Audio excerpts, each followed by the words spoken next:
Hello বন্ধুরা, welcome back to my channel. নতুন বছরের শুভেচ্ছা জানিয়ে আজকের ভিডিওটি শুরু করব। আজকে আমি নিয়ে চলে এসেছি একটি বার্গারের রেসিপি, যেটা ঘরোয়া পদ্ধতিতে এবং ঘরে থাকা উপকরণ দিয়ে তৈরি করা যাবে। কোনো রকম ঝামেলা ঝঞ্ঝাট ছাড়াই এটা আপনারা সহজেই বানিয়ে ফেলতে পারবেন এবং বাচ্চাদের তো এটা ভীষণই প্রিয়। বাইরের দোকান থেকে না কিনে এখন থেকে ঘরেই বানিয়ে নিন এই ঘরোয়া বার্গার। আর কথা না বাড়িয়ে শুরু করা যাক মূল রান্নাটি। এখানে আমি দুটি ব্রাউন ব্রেড নিয়ে নিয়েছি এবং এটার মাঝখান থেকে গোল করে কেটে নেব।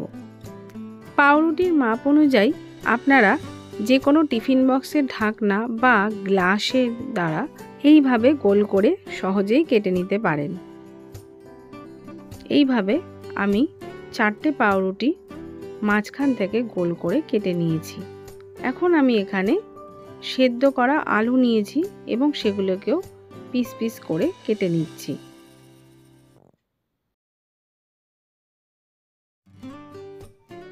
এখন আলুর টুকরোগুলোতে হলুদ গুঁড়ো ও লবণ দিয়ে ভালোভাবে মাখিয়ে নেব।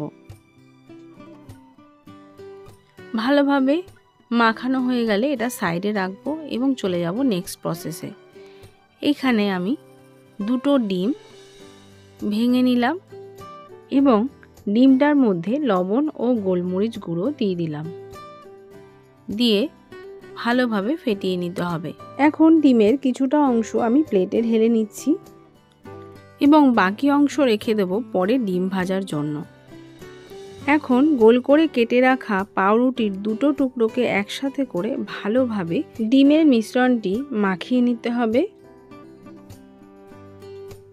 ভালোভাবে মাখিয়ে নেওয়ার পর কড়াইতে সামান্য তেল দিয়ে খুব সাবধানে গোল্ডেন ব্রাউন করে ভেজে নেব।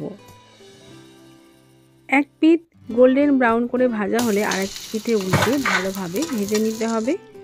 বাচ্চারা প্রায়ই মুখরোচক খাবার খাওয়ার জন্য ভীষণ বায়না করে থাকে। তাদের স্বাস্থ্যের কথা মাথায় রেখেই আমরা হয়তো তাদেরকে এইসব খাবার কিনে দিতে চাই না, কিন্তু এখন আর চিন্তা নেই, ঘরেই বানিয়ে নিতে পারবেন।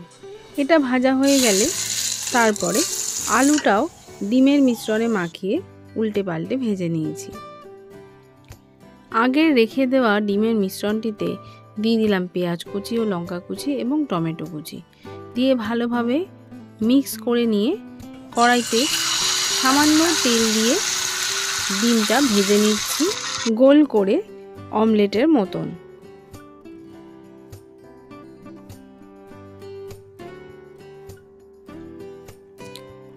আমার সব উপকরণগুলো রেডি করা হয়ে গেছে।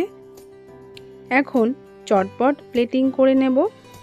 প্লেটের ওপর দিয়ে দিলাম গোল্ডেন ব্রাউন করে ভেজে রাখা পাউরুটিটা এবং তার উপরে ভালোভাবে সস বা কেচাপ মাখিয়ে নিতে হবে। আমি এইখানে পিৎজা সস ইউজ করেছি। এরপর আমি রিং করে কেটে রাখা পেঁয়াজ ও টমেটো দিয়ে এগুলোকে সাজিয়ে নিচ্ছি এবং দিয়ে দিলাম শসার টুকরো। তার উপরে দিয়ে দিচ্ছি ভেজে রাখা ডিম। ডিমের ওপরে রিং করে কেটে রাখা পেঁয়াজ ও টমেটো দিয়ে আমি সাজিয়ে দিলাম এবং ওপর দিয়ে আবারও সস দিয়ে দিচ্ছি। এখন দিয়ে দিলাম ভেজে রাখা আলুর টুকরোটা, আবারও ওপরে দিয়ে দিলাম ব্রাউন করে ভেজে রাখা পাউরুটি এবং সব শেষে একটি টুথপিকের সাহায্যে সমস্ত কিছু সেট করলাম। এই ঘরোয়া বার্গার আপনি কিভাবে সাজাবেন সেটা সম্পূর্ণ আপনার উপর। আমি এখানে সসের পরিমাণ অনেক অল্প ইউজ করেছি এবং চিজ স্লাইসও ইউজ করিনি। আপনারা চাইলে এখানে চিজ স্লাইস অ্যাড করতেই পারেন। তাহলে বন্ধুরা, এখন আপনারাও ঘরে থাকা উপকরণ দিয়ে এই ঘরোয়া বার্গার সহজেই বানিয়ে দিতে পারেন এবং বাচ্চা থেকে বড় সবাইকেই তাক লাগিয়ে দিতে পারেন। কোনো রকম ঝামেলা ঝঞ্ঝাট ছাড়াই আপনারা এই বার্গার ঘরের জিনিস দিয়েই তৈরি করে ফেলতে পারবেন। আশা করি ভিডিওটা আপনাদের ভালো লেগেছে। ভালো লাগলে অবশ্যই একটি লাইক করবেন এবং কমেন্টে জানাবেন কেমন লাগলো। আর অবশ্যই চ্যানেলটিকে সাবস্ক্রাইব করে পাশে থাকবেন। যেতে যেতে সবাইকে বলবো হ্যাপি নিউ ইয়ার। সবাই খুব ভালো থাকবেন। ধন্যবাদ।